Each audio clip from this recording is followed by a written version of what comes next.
নমস্কার বন্ধুরা, আপনাদের সকলকে প্রিয়াঙ্কাস কিচেনে স্বাগত। আজকে আপনাদের সাথে শেয়ার করে নেব খুব ঝটপট ও কম উপকরণে তৈরি হয়ে যাওয়া শাপলার রেসিপি। আজকালকার ব্যস্ততার সমাজে এই সব রান্না প্রায় বিলুপ্ত। অনেকেই হয়তো সময়ের কারণে এই সব রান্না আর করে উঠতে পারেন না। তো আমি আমার মা ঠাকুমার কাছ থেকে শোনা এই রেসিপিটি আজকে আপনাদের সাথে শেয়ার করে নেব। তো দেখুন, প্রথমেই শাপলাটিকে কেটে আমি ধুয়ে তাতে লবণ মাখিয়ে রেখে দিয়েছিলাম যাতে এক্সট্রা জলগুলো ঝরে যায়।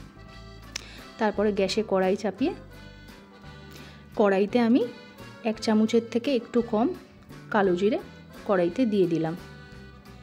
এরপরে দেব 2টো কাঁচা লঙ্কা চেরা। এরপরে দিয়ে দিচ্ছি 2 কোয়া রসুন। আপনারা যতটা শাপলা নেবেন সেই পরিমাণেই রসুন নিয়ে নেবেন। আমি খুব অল্প পরিমাণে আজ শাপলা রান্না করব। দেখুন, আমি প্রথমে শুকনো কড়াইতেই উপকরণগুলো ভেজে নিচ্ছি। একটু নাড়ি ছাড়িয়ে নেব আগুনে যতক্ষণ না একটু কালার আসছে এর মধ্যে। দেখুন, আমার ভাজা হয়ে গেছে। এবার আমি কড়াই থেকে নামিয়ে নিচ্ছি উপকরণগুলো।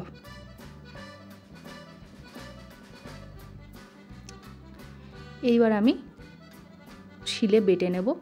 কালো জিরে, কাঁচা লঙ্কাটা আর রসুনটা বেটে নিচ্ছি। যতই বলেন না কেন, এটা আমি মিক্সিতেও বাটতে পারতাম, কিন্তু শিলে বাটা মশলার টেস্টই আলাদা হয়। আর আপনারা এটা আপনাদের জ্বর সর্দি যখন হয় তখনও এটি ট্রাই করতে পারেন। গরম ভাতের সাথে মেখে দেখবেন অনেকটা মুখ ছেড়ে যাবে। আমার বাটাটা হয়ে গেছে। এবার আমি বাটিতে তুলে নিচ্ছি। এবার আমি কড়াই গরম হলে তাতে 5-6 চামচ মতো সর্ষের তেল দিয়ে দেব। এরপরে দিচ্ছি আমি 1/2 চামচ মতো কালো জিরে। এবার আমি জল ঝরিয়ে রাখা শাপলাগুলো কড়াইতে দিয়ে দেব। এরপর আমি হাই ফ্লেমে গ্যাসটা রেখে একদম ভাজা ভাজা করে নেব। লো ফ্লেমে দেব না, কারণ তাহলে বেশি জল ছাড়বে। এরপর আমি হলুদ দিয়ে শাপলাগুলোকে ভালো করে ভেজে নেব।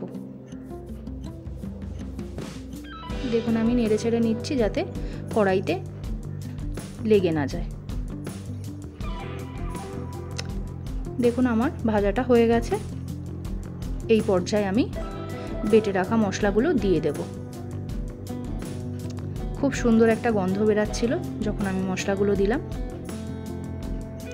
এবার আমি মাখা মাখা করে নেড়ে চেড়ে নেব। এটা শুকনোই ভালো লাগে। এটাতে আমি আর কোনো জল ইউজ করব না। এইবার আমি দেব স্বাদ মতো চিনি। যদি আপনাদের পছন্দ না হয় আপনারা স্কিপ করতে পারেন। আর একটু লবণও দিয়ে নিলাম, কারণ প্রথমেও আমি শাপলাটাকে লবণ মাখিয়ে রেখেছিলাম, লবণটা একটু কম হয়েছিল। তো একটু ঢেকে আমি ভেজে নিলাম। কিছুক্ষণ বাদে ঢাকাটা খুলে আমার রান্নাটা হয়ে গেছে। দেখুন, এইরকম দেখতে লাগছে। এবার আমি ঢেকে গ্যাসের ফ্লেমটা অফ করে দেব।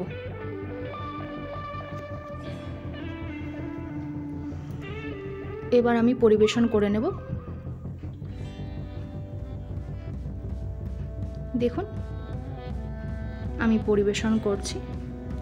আপনাদের যদি আমার করা রান্নাগুলি ভালো লাগে তাহলে like, comment, share and subscribe করে দেবেন, যাতে আমার প্রত্যেকটি ভিডিও আপনাদের কাছে নোটিফিকেশান সবার আগে চলে যায়। আশা করি আপনারা খুব ভালো থাকবেন এবং সুস্থ থাকবেন। নমস্কার, আবার দেখা হবে নেক্সট কোনো ভিডিওতে।